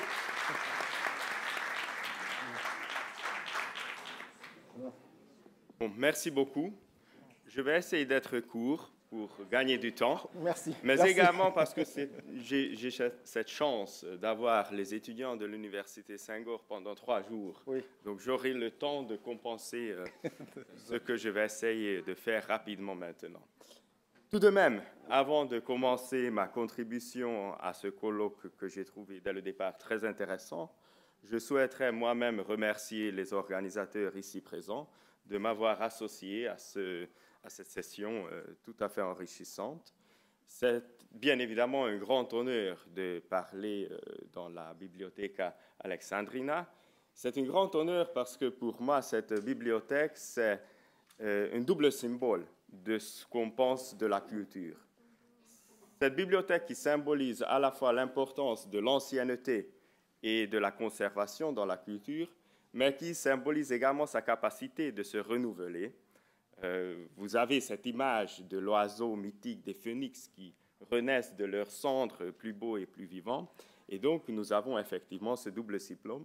Et vous allez comprendre dans ma conclusion que ce que j'appelle la culture, de manière générale, va être particulièrement importante, notamment dans cette matière démocratique dont je voulais vous faire une simple et petite introduction. C'est également un plaisir et pas uniquement un honneur parce que nous sommes entre francophones, et ça aussi je voulais souligner. C'est un plaisir parce qu'entre francophones on se sent toujours entre amis, mais c'est également un plaisir parce qu'entre francophones, justement, nous avons ces belles occasions d'enrichissement en connaissances, en compétences, grâce à l'intervention des collègues. Alors, dès le départ, quand j'ai réfléchi sur ma contribution, je me suis dit que j'ai un gros problème de méthode. J'ai un gros problème de méthode pour 2 raisons, et maintenant j'ai même un problème de temps, donc je vais essayer de régler tout ça rapidement. Mais déjà, dès le départ, j'avais un gros problème de méthode parce que je viens de loin. Je viens de la Hongrie, de l'Europe centrale, en plus un petit pays de l'Europe centrale, donc vu d'ici, impossible à trouver sur la carte. Et bien évidemment, je pourrais parler longuement du régime constitutionnel hongrois et de l'histoire, justement, constitutionnelle de la Hongrie, mais c'est, je pense, pas nécessaire et même un peu inutile, parce que si je viens de loin, je viens aussi d'une certaine proximité. La Hongrie, qui a connu un changement de régime important il y a 35 ans, qui a connu sa période de transition constitutionnelle et démocratique, qui a connu également sa période d'intégration et qui connaît aujourd'hui des défis politiques et économiques comme autant de pays sur le continent africain, finalement, je me suis dit que je ne suis pas venu de si loin que ça et que peut-être ce que je peux vous raconter d'une façon alors un peu anecdotique, mais d'une manière, j'espère, suffisamment abstraite pour en tirer des conclusions générales, peut vous paraître intéressant. Je vais essayer donc de ne pas être très long sur l'histoire, sur les questions constitutionnelles, et en même temps, donc deuxième élément méthodologique, d'être suffisamment abstrait pour vous apporter d'ores et déjà des conclusions qui peuvent vous paraître intéressantes. Ce que je vais essayer de démontrer, je vous le dis peut-être dès le départ, et ainsi je vais gagner du temps, ce que je vais essayer de vous démontrer, c'est que, d'une part, et cela ressort effectivement des présentations, des contributions qu'on vient d'entendre, d'une part, une démocratie a besoin d'un certain nombre de conditions, des conditions qui doivent exister même en dehors du champ de droit, afin de pouvoir consolider un régime démocratique. Ça, c'est la première chose. La deuxième chose, c'est que effectivement, et ça ressort de la deuxième contribution de cette table ronde, la démocratie a besoin du droit. Elle a besoin d'un droit stable, d'un droit constant, d'un droit que moi j'appelle un droit franc.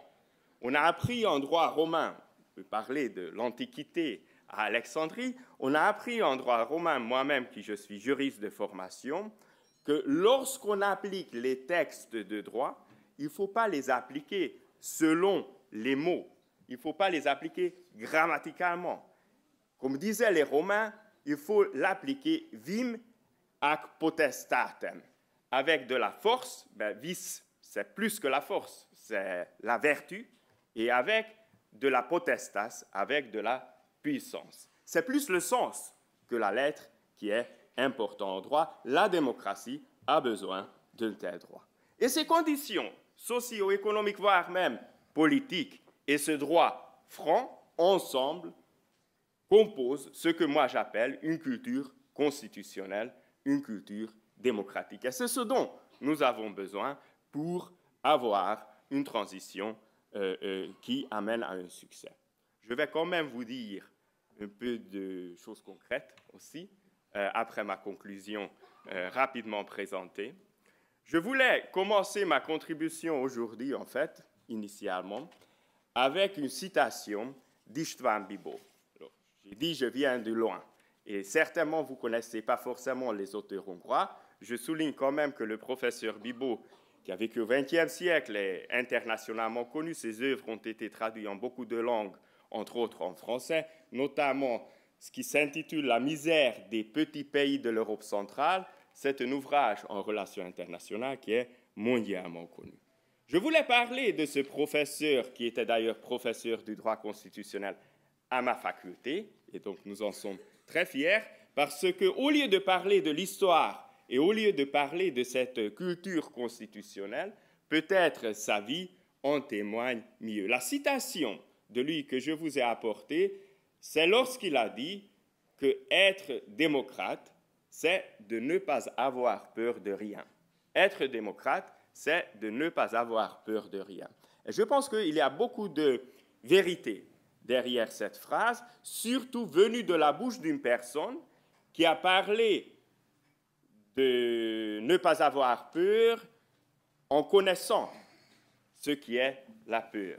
István Bibó témoigne bien de cette histoire centre-européen spécifique parce qu'il était professeur des universités dans les années 1930, entre les deux guerres mondiales, dans un régime qu'on qualifie aujourd'hui autoritaire, qui était un régime assez spécial en Hongrie qui a perdu la Première Guerre mondiale, qui était dans une logique de vengeance, de revanche, qu'elle n'a pas réussi, mais donc effectivement dans un régime de droite, on dirait aujourd'hui. István Bibó, qui était considéré par ce régime dans les années 30 comme quelqu'un de gauche, de progressiste, et qui a pu néanmoins travailler à l'université, et qui d'ailleurs travaillait même en tant qu'expert au ministère de la Justice à l'époque, et qui a été reçu à l'Académie des sciences en début de la Seconde Guerre mondiale. Son discours à sa réception portait sur la séparation des pouvoirs, ce qui est toujours intéressant en rapport avec la démocratie. Bon, à l'arrivée au pouvoir des communistes, il était tout de suite écarté. Il a été considéré comme étant trop de droite, puisqu'il a travaillé au ministère, et il n'a pas pu continuer à enseigner non plus. Il est devenu en fait bibliothécaire dans un lycée de province hongroise. Il est revenu en 1956, vous connaissez l'histoire de 1956 certainement, quand il y avait la révolution en Hongrie, et pendant quelques jours, il était ministre de la Justice de Hongrie, pour après être complètement écarté. Et c'est à cette époque, et je termine avec cette anecdote, mais je pense que ça dit beaucoup avec la citation d'István Bibó, il y a cette anecdote qu'il décrit dans ses mémoires.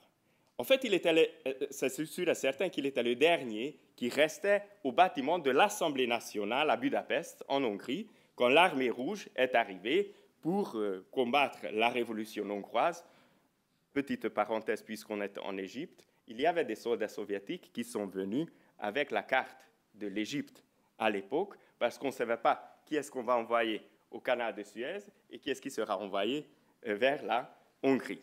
Donc ces soldats qui ne connaissaient pas la Hongrie sont arrivés à Budapest, sont entrés dans le bâtiment de l'Assemblée nationale et ils ont trouvé personne d'autre que le professeur Bibot, assis derrière son bureau, parce qu'il était très fin connaisseur du droit dans lequel il croyait beaucoup, en train de rédiger un mémoire à l'attention des Nations Unies sur la situation de la Hongrie. Le soldat soviétique lui pose la question « Qui vous êtes ?» parce qu'il était étonné que quelqu'un est resté en costume-cravate dans l'Assemblée nationale assiégée. Il dit « Je suis représentant responsable du gouvernement hongrois ». Il parlait couramment le russe. Le soldat soviétique lui pose la question « Ah bon, alors vous êtes un fasciste ?» Il dit « Je n'ai jamais été dans ma vie un fasciste, je ne le serai jamais. » D'accord, en ce cas-là, vous êtes un communiste. Il répond « Je n'ai jamais été un communiste, je ne le serai jamais parce que je suis un démocrate. » Je ne sais pas si le soldat soviétique a beaucoup compris de ce dialogue, certainement pas. Il était quand même suffisamment étonné pour laisser en vie M. Bibot, qui n'était pas toujours le cas de toutes les personnes qu'ils ont trouvées dans les différents bâtiments, mais ça témoigne du courage dont on a besoin lorsque, entre de différentes idéologies, on veut rester démocrate. La Hongrie a connu sa période de transition. On pourrait longuement parler de ce changement de régime dans un contexte bien spécial. Il a connu son changement de régime pour pouvoir démontrer justement ce que le droit peut pour la démocratie. Je vais être très bref. Le droit peut faire deux choses pour la démocratie. Il faut d'abord garantir les libertés fondamentales, notamment les libertés politiques, et il faut créer un système électoral qui répond aux conditions dont on a besoin pour arriver à ce que nous appelons les élections libres. La Hongrie a fait d'ailleurs a travaillé sur ces deux dossiers d'une façon très complexe parce qu'en matière des libertés fondamentales, nous avons eu, notamment dans les années 90, une Cour constitutionnelle très active et très activiste qui a bien détaillé justement le sens de ces libertés fondamentales différentes. Et comme système électoral, là aussi pour être anecdotique et rapide, je n'oublierai jamais les experts de l'OCDE après les premières élections libres en Hongrie, ils ont dit tout était en ordre, mais on n'a rien compris. En fait, nous avons un système électoral très compliqué pour assurer une grande proportionnalité avec des différentes listes, des différentes voies pour la création des mandats. Il y avait un autre expert qui a dit que maintenant je comprends pourquoi c'était un Hongrois qui a inventé le cube Rubik, parce que c'est effectivement une casse-tête particulière, leur système électoral. Il faut bien évidemment ces éléments juridiques, et je ne vais pas insister pour gagner du temps. Les libertés fondamentales, un système électoral suffisamment complexe, nuancé. On en a besoin en droit et il faut les protéger en droit pour qu'une démocratie puisse exister. Mais nous avons également besoin, comme j'ai essayé de souligner, des conditions qui sont des conditions politiques, des conditions sociales.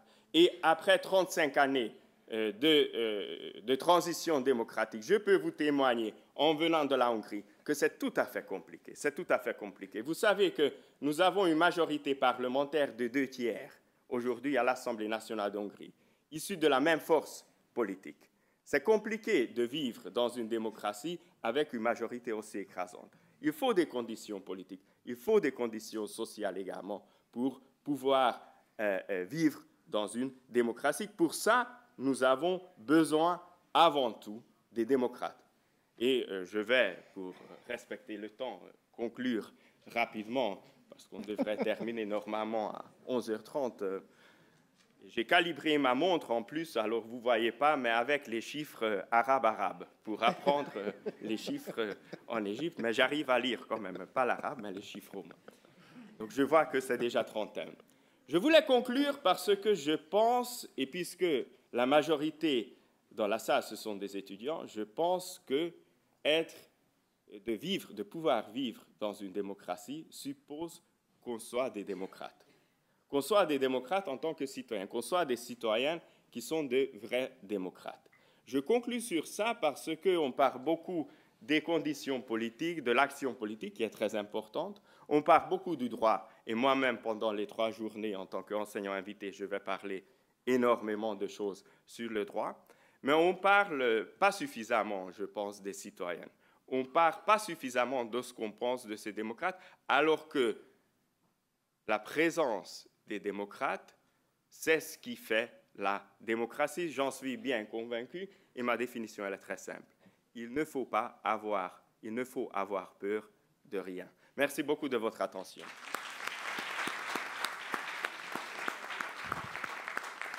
Merci, chers collègues. J'ai envie juste de vous dire que tout était en ordre et on a bien compris. Merci. Alors, nous allons maintenant passer assez rapidement, peut-être prendre au moins une ou deux interventions. Je sais que, je ne sais pas si vous souhaitez je sais qu'il est l'heure, mais comme je le dis, oui, parce que je sais que ce sujet ou ce thème va nécessairement appeler beaucoup d'interventions. On est tenu par le temps, mais on va en choisir. Alors, ici, donc, oui, mademoiselle ici, donc on va prendre donc de ce côté. Après, non, vous avez déjà intervenu hier. Non, pas ceux qui ont intervenu hier.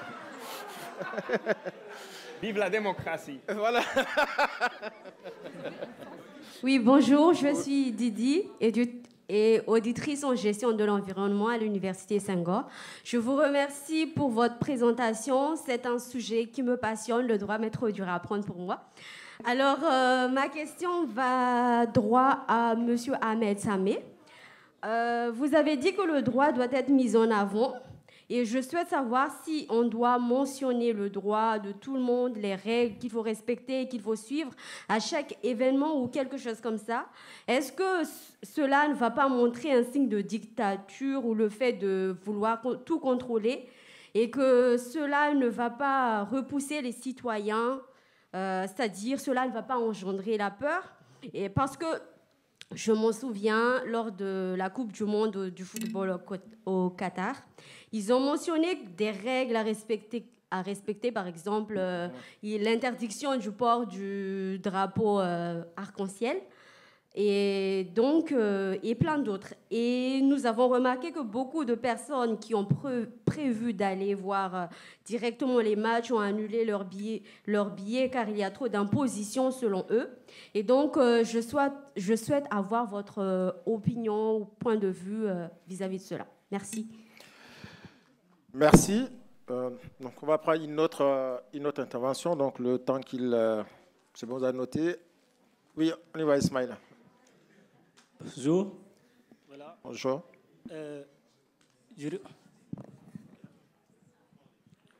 Bonjour, moi c'est Badé Ismaël, je suis au département management, spécialité gouvernance et management public de l'Université Senghor. Alors, je vais commencer d'abord à remercier les intervenants, les panélistes. Et commencer par cette déclaration des Nations Unies adoptée le 24 septembre 2012, qui dit ceci: les droits de l'homme, l'état des droits, la démocratie sont interdépendants, se renforcent mutuellement et font partie des valeurs et des principes fondamentaux, universels et indissociables de l'Organisation des Nations Unies. Et Madame Ouane, Inji, avait rappelé tout à l'heure, avait en fait souligné ici le cas de l'Égypte qui a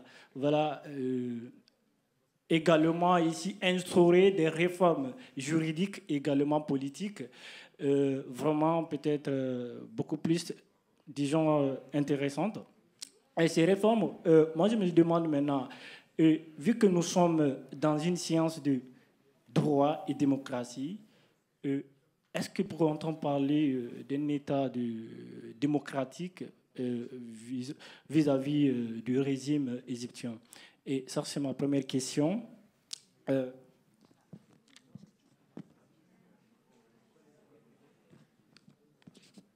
Maintenant, ma deuxième question aussi... Non, une seule question. Merci. Oui. Alors, y a-t-il une dame, s'il vous plaît, peut-être? Non. Non, non, les deux, vous avez intervenu hier. Toutes les deux.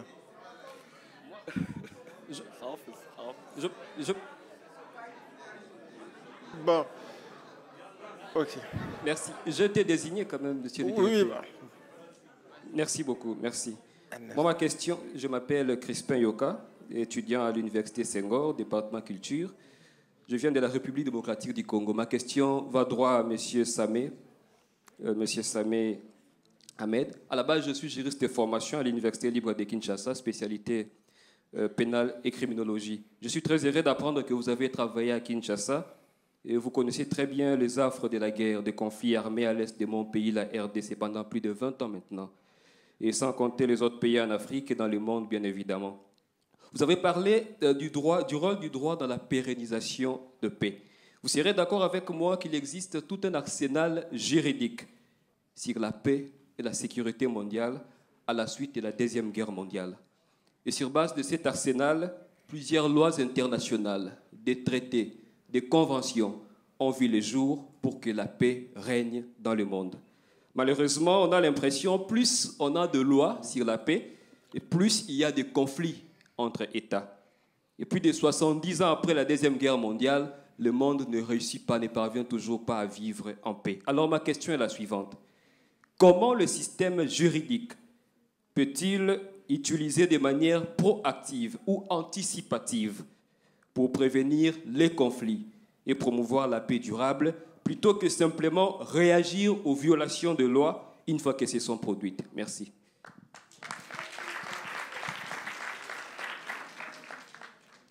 Oui, on va quand même terminer avec Oui, cher réseau, on y va.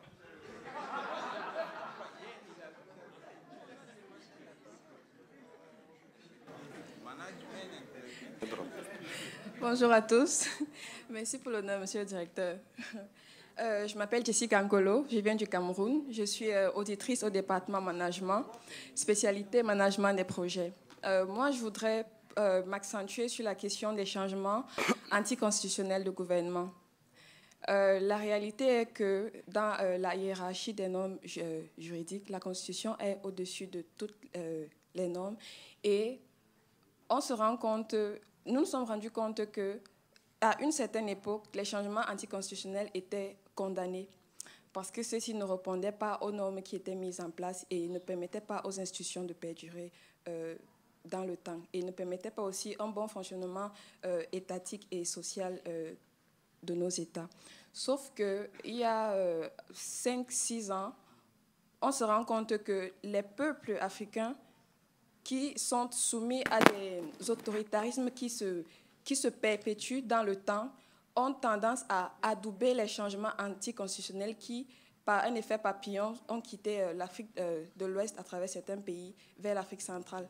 Alors moi, ma question s'adresse à tous les panélistes et elle est la suivante. Si le droit encadre les institutions, si le droit encadre les réalités sociales, et la réalité africaine actuelle nous montre que les structures normatives de façade qui ne servent pas les intérêts des peuples semblent être de plus en plus mises en mal et l'état de déstructuration normative qui sont adoubés par les peuples et certaines institutions internationales nous poussent à nous poser la question de savoir aujourd'hui, actuellement, de quel droit est-ce qu'il est question? Quel droit pour quelle démocratie? Quel droit pour quelle démocratie et pour quelles institutions? Et finalement, quel droit pour quelle démocratie, pour quelles institutions et pour quelle paix dans l'Afrique francophone actuelle? Je vous remercie. Merci. Merci à tous, en tout cas, pour vos différentes interrogations. Est-ce que je peux commencer? Oui, bien sûr, cher collègue. Puisque j'étais très rapide. Okay. Là aussi, je vais être très rapide. J'ai commencé comme ça pour rigoler, bien sûr. Je voudrais rapidement, justement, répondre à 3 des questions. Je ne vais pas parler de la démocratie égyptienne, parce que je n'y connais pas grand-chose, mais sur les 3 autres, je voudrais quand même faire quelques petites remarques. Alors, il y avait la jeune dame, je ne sais plus où elle est, voilà, qui nous a posé cette question. En fait, je ne l'ai pas dit, il y avait un point dans ma présentation, justement, pour parler de la diversité. Parce que je pense, c'est que ce qui est l'état de droit et la démocratie, je crois que vous l'avez mentionné d'ailleurs dans votre contribution, ça dépend du contexte, bien sûr. On ne peut pas faire semblant d'oublier le contexte. Le droit, c'est une science sociale. Vous avez parlé de l'importance, madame, de la société. C'est dans le contexte social qu'il faut appliquer le droit. Il ne faut jamais oublier ça. Il y a une diversité, bien évidemment. Qu'est-ce qu'on cherche avec le droit? Et je réponds en même temps à la dernière question. À quoi se sert cette normativité juridique? Il y a un objectif derrière. Comme j'ai essayé d'expliquer, ce n'est pas uniquement l'application de la lettre des normes écrites. Quel est l'objectif du droit? Le droit est devenu important dans notre société, si je me rappelle bien de mes travaux universitaires lointains, pour préserver la paix en société. Ce n'est pas la force, mais c'est le respect d'une normativité juridique qui nous permet de vivre ensemble pacifique. Je raconte cette blague, vous allez m'excuser, je vais être rapide, à mes étudiants. Il y a cette mauvaise blague hongroise qui parle du professeur de chirurgie, la famille qui attend dans le couloir, le professeur qui sort du théâtre d'opération et la famille qui demande alors comment va notre parent. Le professeur dit « L'opération s'est déroulée dans l'ordre, malheureusement le patient est mort ». Notre savoir juridique ne peut pas servir le conflit. Notre savoir juridique doit servir la paix. Il faut appliquer la norme pour retrouver la paix sociale. Si le chirurgien applique bien son métier, mais le patient est mort, à quoi ça sert?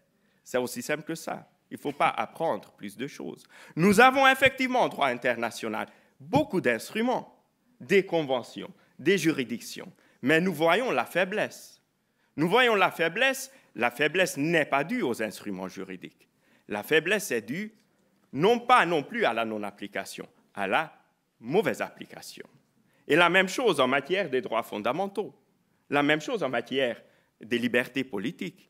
Il faut réfléchir selon l'objectif constitutionnel. Et c'est ainsi que le droit peut effectivement faire le travail qu'il doit faire. C'est très important pour une démocratie où effectivement il faut avoir une diversité, il faut avoir une pluralité. Une démocratie sans alternative, sans débat, n'est pas une démocratie. Néanmoins, il faut être bien conscient du fait, et je pense que je réponds un peu aux deux dernières questions avec ces quelques idées, qu'il ne faut pas attendre à ce qu'un droit international ou un droit constitutionnel qui effectivement n'est que maquillage pourra résoudre des conflits armés, pourra résoudre des tensions intérieures à la société. Le droit peut y contribuer s'il est appliqué conformément à son objectif. Merci. Merci, chers collègues. Donc est-ce que M. Samet, vous souhaitez quand même rajouter quelque chose ou c'est bon? Juste 2 minutes juste pour compléter en fait à mon collègue. Le droit, il s'agit de quoi? C'est garantir l'ordre public. Bon, bien sûr, je suis totalement d'accord et j'ai bien mentionné ça. Il y a l'appropriation nationale, le national ownership. Il y a le contexte spécifique. Du coup, il faut vraiment voir les choses d'une manière un peu lointaine, l'objectif même. Il y a l'hierarchie de normes. On ne peut pas dire en fait ce qui... il y a la hiérarchie de normes, il y a en fait, après la Constitution, on a les traités internationaux. Les traités internationaux, on le connaît tous. Ces traités, en fait, il y a des droits humains, la protection et tout. Du coup, on ne peut pas dire que appliquer la loi, ça veut dire, bon, ça va conduire à une dictature, ou je ne sais pas exactement ce que vous avez utilisé comme terme. Mais en tout cas, tous les pays en fait, ont ratifié. Mais on a, comme mon collègue vient de dire, il y a énormément, des dizaines d'instruments juridiques, mais c'est la mauvaise application. La mauvaise application. Parce que nous, on pense, on pense que... on ne pense pas, en fait, du côté de l'autre. Tout le monde, les gens en RDC, ce n'est pas forcément les mêmes, en fait, les gens à N'Djamena.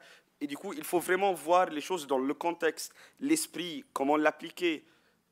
Ça, c'est concernant la question, en fait, après la Deuxième Guerre mondiale. En fait, il y a un problème, je ne veux pas dire, nous sommes en crise à ce moment, en fait.